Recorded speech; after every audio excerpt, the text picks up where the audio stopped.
Langsung buka Alkitab bersama dengan saya. Hari ini judulnya Jika Ingin Diberkati. Saya ingin sekali agar setiap keluarga saat teduh mengalami berkat Tuhan hari ini. Tapi kita harus mengerti dulu bahwa berkat Tuhan itu diberikan di dalam spirit kebenaran. Makanya kita harus renungkan firman supaya kita tidak salah alamat mendapat berkat. Yohanes pasal 10, Gembala yang baik, ayat 1-10 saya bacakan dulu. Aku berkata kepadamu, sesungguhnya siapa yang masuk ke dalam kandang domba dengan tidak melalui pintu, tetapi dengan memanjat tembok, ia adalah seorang pencuri dan seorang perampok. Tetapi siapa yang masuk melalui pintu, ia adalah gembala domba. Untuk dia penjaga membuka pintu, dan domba-domba mendengarkan suaranya. Dan ia memanggil domba-dombanya masing-masing menurut namanya dan menuntunnya keluar. Jika semua dombanya telah dibawanya keluar, ia berjalan di depan mereka. Dan domba-domba itu mengikuti dia, karena mereka mengenal suaranya. Tapi orang asing pasti tidak mereka ikuti, malah mereka lari daripadanya, karena suara orang-orang asing tidak mereka kenal. Itulah yang dikatakan Yesus dalam perumpamaan pada mereka, tetapi mereka tidak mengerti apa maksudnya. Ia berkata demikian kepada mereka. Maka kata Yesus sekali lagi, aku berkata kepadamu, sesungguhnya akulah pintu ke domba-domba itu. Semua orang yang datang sebelum aku adalah pencuri dan perampok, dan domba-domba itu tidak mendengarkan mereka. Akulah pintu. Barang siapa masuk melalui aku, ia akan selamat, dan ia akan masuk dan keluar, dan menemukan padang rumput. Pencuri datang hanya untuk mencuri dan membunuh, dan membinasakan. Aku datang supaya mereka mempunyai hidup, dan mempunyainya dalam segala kelimpahan. Jangan salah ya, berkat jatuh tidak jauh dari penciptanya. Allah kita bukan Allah kutub. Allah kita adalah Allah berkat. Please jangan salah sangka, ini bukan soal kemakmuran, harta dunia, prosperity, bukan.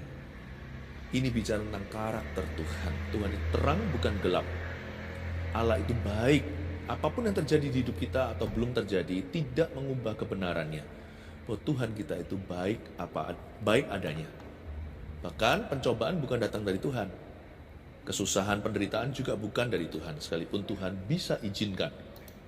Tokoh-tokoh di dalam Alkitab juga mengalami banyak pencobaan, tak terkecuali Yesus Kristus sendiri. Tetapi, sepencobaan dan penderitaan, apalagi dosa, itu bukan dari Allah. Jangan sesat, dalam surat Yakobus tertuliskan, semua yang baik dan sempurna datangnya dari Bapa segala terang. Di dalamnya tidak ada pertukaran bayangan. Tuhan itu enggak pelin-pelan. Tuhan itu juga tidak dua muka. Kalau Tuhan itu baik, dia enggak merancangkan kejahatan diam-diam mengkhianati kita. Tuhan enggak pernah menangkap kita saat kita enggak curiga, tiba-tiba mengejutkan. Padahal kita mengharapkan yang baik, tiba-tiba dia kasih kita tulah. Mana ada bapak yang anaknya minta roti dikasih batu, minta air dikasih ular. Tuhan tidak akan memberikan ular kepada orang yang minta roti. Jadi ini dulu, rasa curiga itu harus pupus. Kita harus bertobat dari cara berpikir yang negatif. Mentang-mentang di dunia ada penderitaan, selalu apa-apa kita salahkan Tuhan. No, tapi memang betul, ikut Yesus bukan berarti hidup mulus. Anak-anak Tuhan juga ada porsi susahnya. Tapi izinkan saya mengatakan bahwa itu tidak ada hubungan dengan kutukan. Kalau kita hari ini dikenan Tuhan, hidup kita tetap diberkati, sekalipun kita mungkin mengalami lembah. Jika ingin diberkati, perhatikan ini, kita jangan jauh dari pencipta kita. Karena buah nggak jatuh jauh dari pohonnya, dan berkat tidak jatuh jauh dari penciptanya. Dan kita harus mendekat pada Tuhan dan izinkan hidup kita untuk digembalakan setiap hari oleh Tuhan. Aku berkata kepadamu, ayat 1, sesungguhnya siapa yang masuk ke dalam kandang domba dengan tidak melalui pintu, tetapi dengan memanjat tembok, adalah seorang pencuri dan seorang perampok. Ayat pertama dulu, saya tunjukkan satu rambu. Bayangkan ada satu rambu lingkaran di depan, ada tulisan entry atau masuk, lalu ada silang, dilarang masuk. Atau yang seperti biasanya warnanya putih, lalu ada strip merahnya. Tidak boleh masuk ke sini. Siapa bilang orang yang di luar Yesus tidak bisa berhasil? Siapa bilang pula orang ikut Yesus pasti kaya? Enggak. Anak Tuhan juga bisa jatuh sakit. Orang-orang yang menentang Tuhan juga bisa sehat. Coba saya jelaskan dulu, berkat itu bukan apa. Berkat itu dinilai pertama-tama dari sumbernya. Kalau saya bisa kaya, tapi dengan cara yang tidak halal, saya nggak mau. Kalau saya bisa sehat, tapi pakai cara-cara yang mendukakan hati Roh Allah, saya juga tidak mau. Makanya itu di ayat 1 dikatakan, sebelum kita mengenali pintu sebenarnya, coba kita waspada dulu dengan apa yang bukan pintu. Apa yang bukan pintu sesungguhnya. Semua yang melalui pintu ini, yang dengan memanjat tembok tidak melalui pintu adalah pencuri dan perampok. Jangan salah sumbernya. Jangan salah sumbernya. Jangan cari kekayaan dengan segala cara yang diharamkan oleh Tuhan. Tetap juga ada loh, kuasa gelap juga bisa memberikan hal-hal itu kepada kita.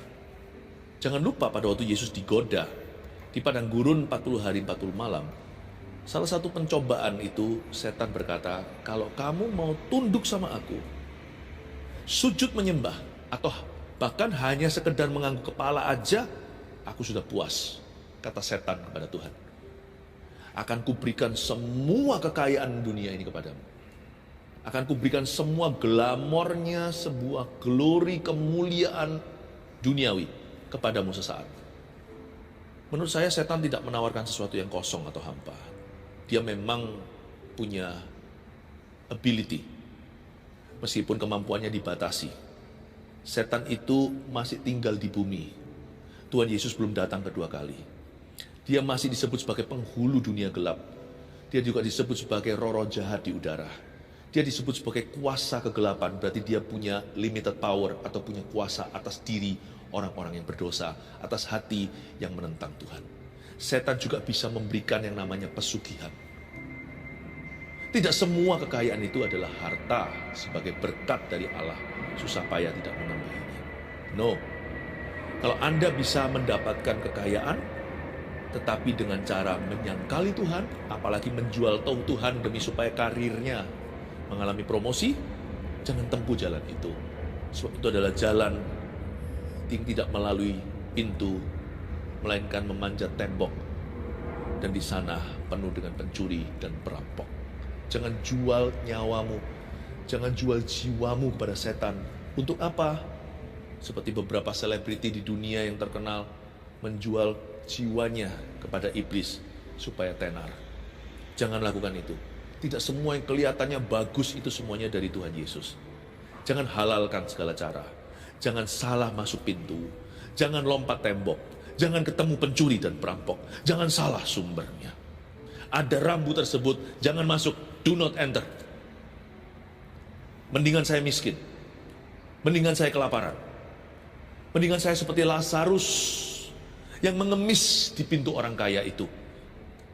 Asal saya punya Yesus. Daripada saya kaya raya, seperti juga dalam perumpamaan yang sama, tapi akhirnya masuk ke dalam neraka. Dan mohon-mohon sama Bapak Abraham, agar menyuruh Lazarus mencelupkan jari kecilnya ke dalam air dan meneteskan ke mulutnya yang dahaga. Tetapi kabar baiknya, kita tidak harus terpuruk. Karena Tuhan pasti akan memelihara. Yang saya maksudkan bukan hanya harta dunia, tapi segala aspek hidup kita itu serahkan ke Tuhan. Tuhan Yesus adalah gembala kita, maka tak akan kekurangan kita. Tuhan pasti akan memimpin kita ke jalan yang benar dan menuntun kita agar kita menemukan air yang tenang. Tetapi siapa yang masuk melalui pintu, ia adalah gembala domba. Christ is the right door. Yesus Kristus adalah pintu itu. Yesus Kristus adalah sumbernya. Meskipun saya berani atau saya mendingan miskin kelaparan asal saya tetap sama Tuhan, tapi saya percaya Tuhan tidak akan membiarkan saya kelaparan. Karena ada firman berkata, orang benar sekali-kali tidak pernah aku melihatnya ditinggalkan oleh Allah. Dan keturunannya minta roti di jalanan. No, I'm ready to go all the way. Saya siap untuk pergi. Saya menempuh apapun juga asal saya dengan Tuhan. Daripada dibuat enak tapi dengan setan. Buat apa kehilangan nyawa kita?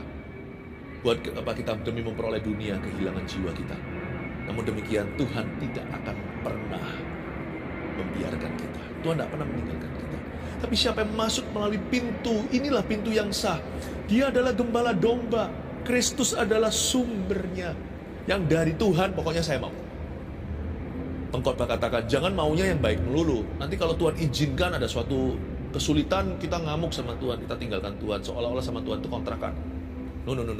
Sama Tuhan nggak kontrakan. Kita ini sudah dibeli lunas. Jadi kemanakah aku dapat pergi?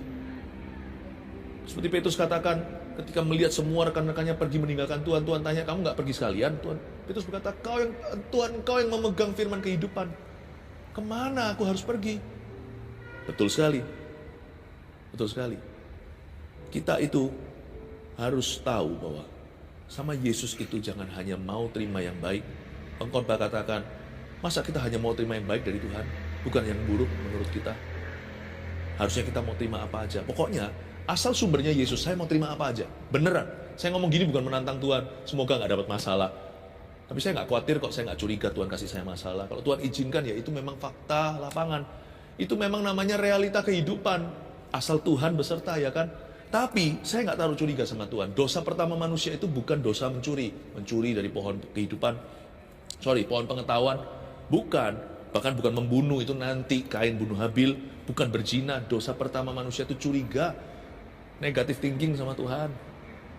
Saya sama Tuhan nggak mau negatif thinking. Supaya hidupku itu tenang dan aman di dalam. Luar boleh bergejolak, asal di dalam saya damai sejahtera sama Allah. Sama Tuhan saya tidak mau taruh rasa curiga. Pokoknya kalau dari Yesus ya, saya mau. Yang baik atau yang tidak baik menurut saya, asal dari Tuhan ya, saya nggak keberatan. Jadi jangan halalkan segala cara. Jangan kejar berkat. Kejarlah Tuhan. Berkat itu ada. Jika ingin diberkati, jangan jauh dari gembala. Siapa yang masuk melalui pintu, yaitu pintu yang sah, ia adalah gembala domba. Yesus sumbernya. Pokoknya dalam hidupku ya, Yesus kau sumberku. Apapun itu Yesus sumberku. Kalau saya lagi diterpa dengan problema, saya menoleh ke Tuhan. Ini kiasan. Saya tanya sama Tuhan, kau izinkan kalau Tuhan mengangguk kepala? Ya. Di dalam hati saya ada damai sejahtera bahwa Tuhan itu tahu apa yang dia perbuat atas hidupku. Tenang saya. Asal Tuhan yang bertanggung jawab atas hidupku, mau saya susah saya jalani. Gak apa-apa. Karena ia adalah gembala domba. Dan kalau kita masuk melalui pintu yang sah, gak pernah salah. Kalau saya dibawa arus bawah, itu sementara. Itu pasti Tuhan mau menjadikan ujian terbesarku menjadi kesaksian terbesarku pula. Untuk dia, penjaga membuka pintu dan domba-domba mendengarkan suaranya. Dan ia memanggil domba-dombanya masing-masing menurut namanya dan menuntunnya keluar. Ini dia, asal Tuhan yang pegang kendali ya, penjaga pasti akan buka pintu. Karena domba dengarkan suaranya. Asal Tuhan yang pimpin saya, pintu yang benar pasti terbuka dalam hidup saya. Saya selalu doa gini kok untuk setiap keputusan hidup. Tuhan, saya ini bodoh. Sepeka-peka manusia kita ini hanya melihat samar saja. Tuhan, tolong saya ini di-fur sedikit ya. Tuhan pasti akan super ngalah. Jadi waktu saya berdoa, saya akan ambil keputusan menurut hemat atau menurut hikmat yang terbaik yang saya miliki. Tapi Tuhan mohon tutup pintu yang kau tidak kehendaki aku masuk melaluinya. Atau masuk ke dalamnya. Dan bukakan pintu yang kau inginkan aku di sana. Sama Tuhan, pintu yang benar akan terbuka di hidup kita. Pintu yang salah sekalipun kelihatan nampaknya benar. Oh ini bagus. Seperti Lot waktu melihat Sodom dan Gomora. Wah permai ini. Wah sangat-sangat apa? Pemandangannya indah, sangat subur. Siapa sangka ternyata sarang setan di sana. Apa yang nampak baik pun kalau ternyata tidak baik atau tidak benar menurut Tuhan, saya minta Tuhan tutup pintu itu untuk aku. Jadi saya ngerti sekarang, not every opportunity comes from the Lord. Tidak setiap kesempatan itu datang dari Tuhan. Jangan jadi orang Kristen yang aji mumpung dalam hidup ini. Dan tidak semua rintangan berarti Tuhan tidak berkenan. Kadang-kadang ada rintangan itu justru menunjukkan bahwa ada peperangan. Berarti memang Tuhan mau kita ke situ. Hati kita sejahtera, kita tahu karena kita mengenal kehendaknya. Dan kita mengerti Tuhan mau kita masuk ke tanah Kanaan, tapi ada orang Amori, ada kaum Enak, ada raksasa, ada Filistin di situ. Perang ya peranglah. Ajari aku taat, beri aku hati yang berani. Kalau memang aku harus menghadapi peperangan rohani. Tidak semua rintangan itu berarti Tuhan berkata no. Tidak semua pintu terbuka yang di depan kita itu berarti Tuhan berkata yes.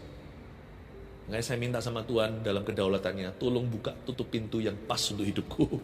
Karena aku membuat keputusan itu paling segitu. Tapi Tuhan yang maha tahu. Ayat 4, jika semua dombanya telah dibawanya keluar, ia berjalan di depan mereka dan domba-domba itu mengikuti dia. Karena mereka mengenal suaranya. Saya senang sekali, berkat itu ikut kita ya, jangan lupa ya, kita jangan kejar berkat. Makanya di Mazmur 23 dikatakan di ayat terakhir, itu ayat yang terkenal, Tuhan adalah gembalaku, takkan kekurangan aku. Ujungnya kan ini, kebajikan dan kemurahan belaka akan mengikuti aku seumur hidupku. Coba bandingkan ayat 1 dan ayat terakhir, ayat pertama dan ayat yang terakhir. Yang ayat pertama itu, nampak kita ikut siapa? Siapa di depan? Tuhan adalah gembala, kita nggak kekurangan apa-apa. Ayat terakhir, coba lihat siapa di depan. Kebajikan dan kemurahan, itu mujizat dan berkat, mengikuti aku seumur hidupku, berarti kita di depan. Kebajikan kemurahan yang mengejar kita. Jangan kejar berkat, berkat akan mengejar orang-orang yang taat. Saya nggak takut. Pokoknya saya dekat aja sama Tuhan. Dan saya paham, saya recognize atau saya mengenali, discern atau membeda-bedakan roh. Saya pokoknya yang penting saya tahu sumbernya dulu. Kalau sumbernya Yesus, Yesus tanggung jawab, dia pasti akan jalan di depan. Ia berjalan di depan mereka dan domba-domba mengikuti dia karena mereka mengenal suaranya. Asal Tuhan yang pimpin hidupku, bukan hanya pintu yang pas terbuka dalam hidup saya nggak perlu rencanakan segala perkara. Saya rencanakan semaksimal apa yang saya bisa, supaya menunjukkan rasa tanggung jawab saya. Tetapi hidup itu tahu nggak, gagal berhasilnya sebagian besar itu bukan di tangan kita yang merencanakan, ada faktor Tuhan di dalamnya. Asal saya dekat sama Tuhan, saya kenali sumbernya, dia pasti akan berjalan di depan saya. Bukan hanya 100-200 meter di depan, bisa-bisa kilometeran di depan saya. Dia sudah berjalan. Saya nggak takut akan hari esok, sebab dia hidup, ada hari esok. Ku tahu siapa yang pegang hari depanku. Tetapi seorang asing pasti tidak mereka ikuti ayat 5. Oh, orang asing nih mulai masuk dalam cerita. Malah mereka lari daripadanya. Siapa orang asing? Karena suara orang-orang asing tidak mereka kenal, garis bawahi, suara orang-orang asing. Ada beberapa suara orang-orang asing di sini yang saya, dalam pengertian saya. Suara orang asing yang pertama di sini adalah suara iblis tentunya. Jangan diikuti suara setan. Suara setan yang vulgar seperti ada orang yang sakit jiwa, pembunuh-pembunuh berseri, yang mendengar suara untuk melakukan kekejaman, itu juga setan. Manusia katakan itu adalah penyakit jiwa, tapi firman Tuhan membuka satu dimensi yang lainnya, membuat kita sadar bahwa ada kuasa kegelapan. Suara iblis jangan didengar, suara godaan. Ayo, buka itu. Kalau ada setan lewat. Selain itu suara orang-orang asing juga suara dunia. Dunia ini semakin tidak bersahabat. Tidak bersahabat sama orang yang mau taat sama Tuhan. Dunia itu opininya aneh hari ini. Tangan kanan menjadi tangan kiri menjadi tangan kanan. Coba lihat, kalau kita menentang misalkan sesuatu yang vulgar dosa, seluruh dunia akan menganggap kita ini picik pikiran. Dahulu kala puluhan tahun yang lalu, nilai-nilai konservatif sebuah keluarga itu masih dijunjung tinggi di masyarakat. Sekarang orang kalau mau konservatif itu dihujat. Coba bayangkan, dibilang kurang berwawasan besar lah, kurang terbuka pikiran lah. Suara dunia itu semakin membingungkan. Makanya itu kalau orang gak punya Tuhan celaka. Gimana kita parenting dan besarkan anak? Gimana kita bisa lurus? Coba susah ikut Yesus.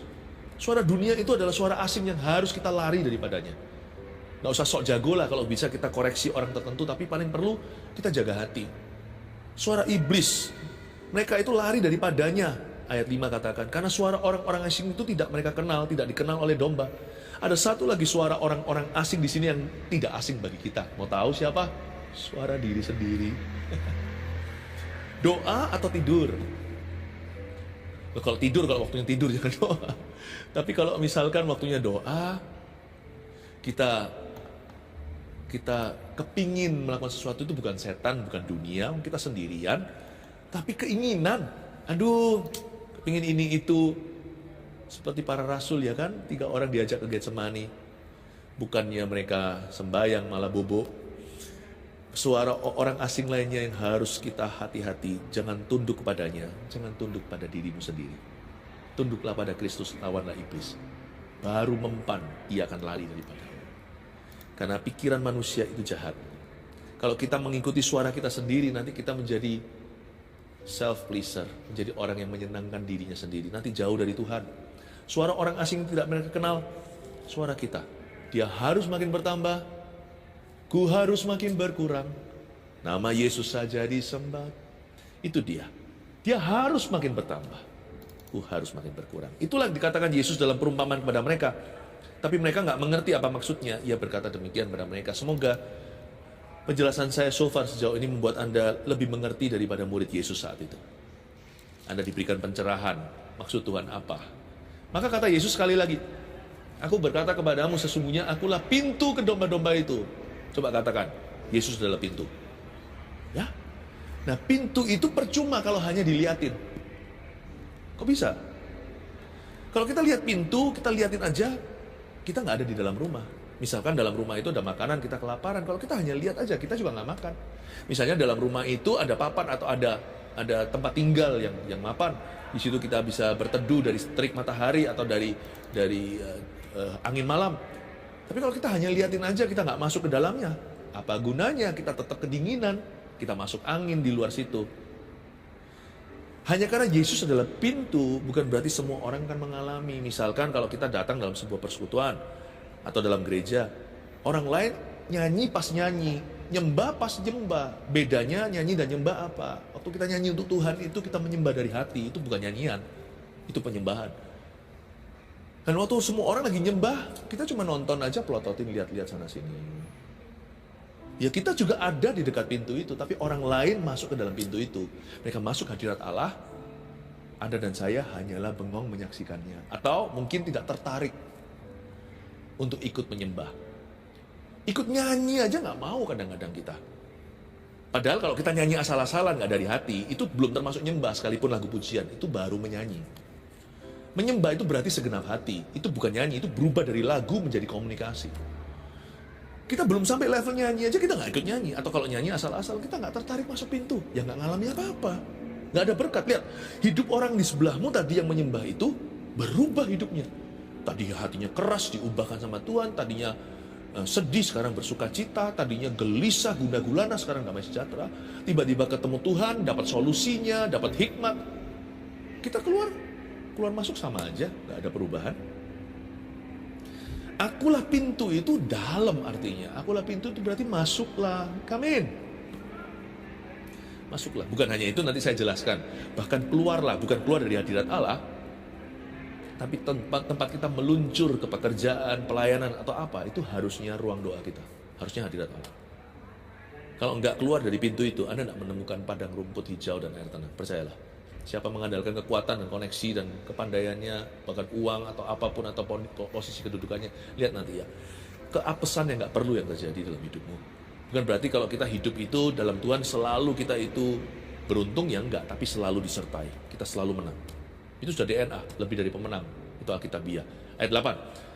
Semua orang yang datang sebelum aku adalah pencuri dan perampok, dan domba-domba itu tidak mendengarkan mereka. Suara asing tadi yang saya sebutkan, suara iblis, suara dunia, suara diri sendiri, hati-hati.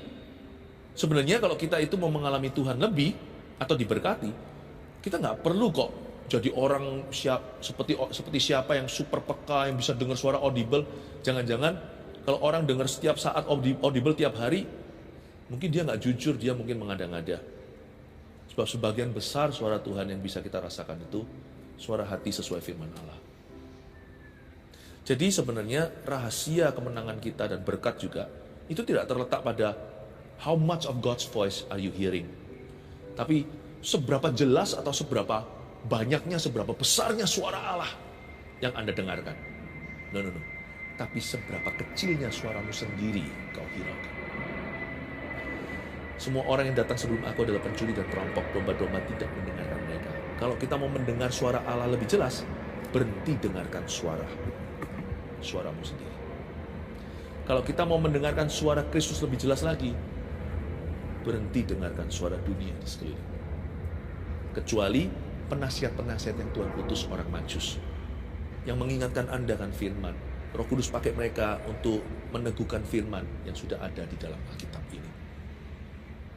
Kalau Anda dan saya mau mendengarkan suara Allah lebih nyata, kita mesti berhenti mendengarkan suara iblis dan meresponnya.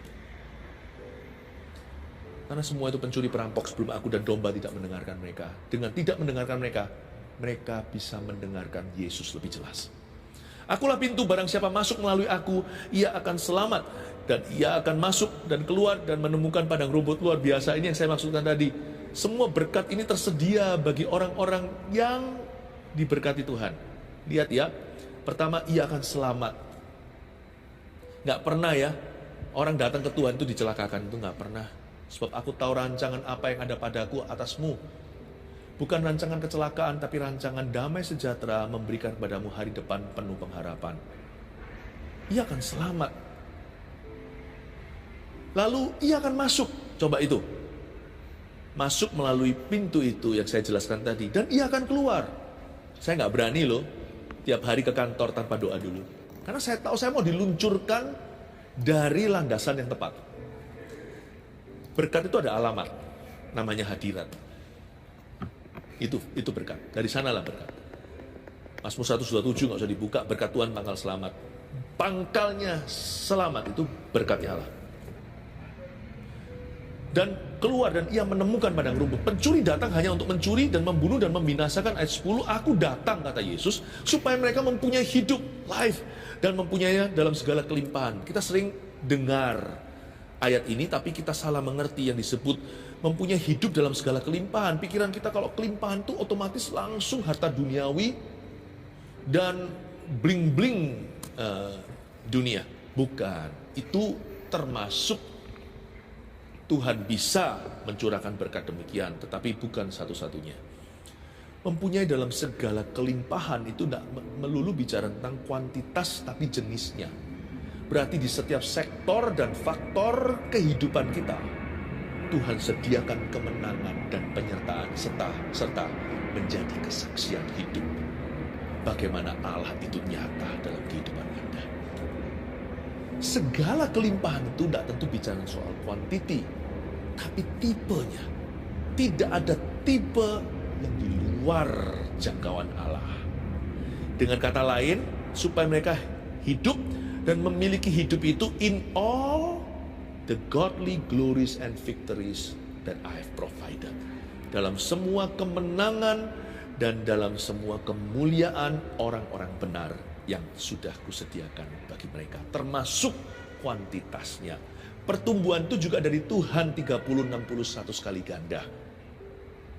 Tetapi bukan melulu hanya bicara soal harta, tapi bicara tentang penyertaan Tuhan yang menyeluruh di hidupmu dan di hidupku.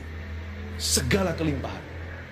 Tuhan berkata, aku akan berkati every aspect of your life. Setiap aspek hidupmu. Wow. Jika ingin diberkati, 3 poin ini Anda catat sebagai rangkuman kita hari ini di saat duduk bersama. Jika ingin diberkati, lalu untuk menyelesaikan kalimat itu, nomor 1, datanglah kepada Sang Pemberi Berkat, yaitu siapa?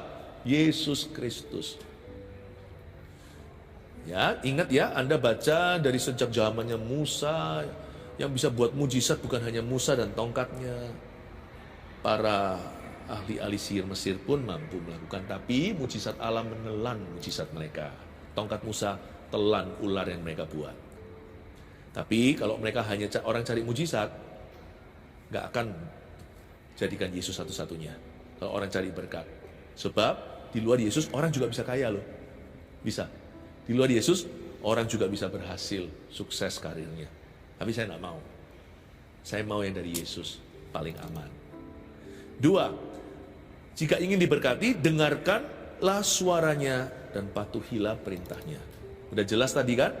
Mereka mendengar suaranya, bukan dengar suara orang asing. Itulah ingredientnya, itulah bahan dasarnya berkat-berkat itu sendiri. Tapi berkat itu nggak harus ada wujudnya sih sebenarnya. Hidup yang taat pada suara Tuhan, hidup yang taat pada perintahnya sendiri adalah sebuah berkat atau sebuah berkat tersendiri. Bahasa Inggrisnya begini, a life of obedience itself is a blessing. Saya nggak usah diberkati kok kalau untuk saya mau taat sama Tuhan.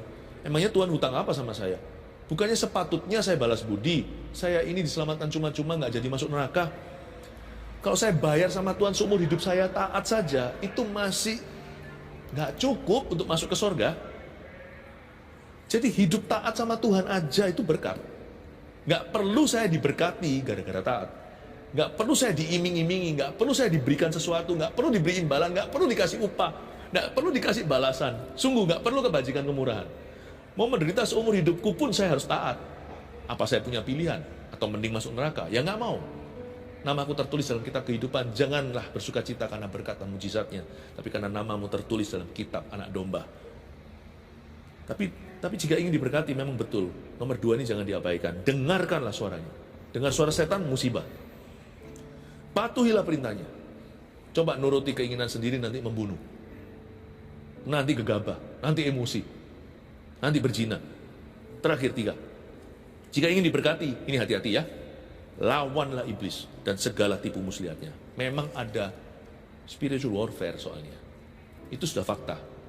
Tidak bisa dihindari. Peperangan rohani pasti terjadi dalam kehidupan orang-orang yang mau taat sama Tuhan. Pasti.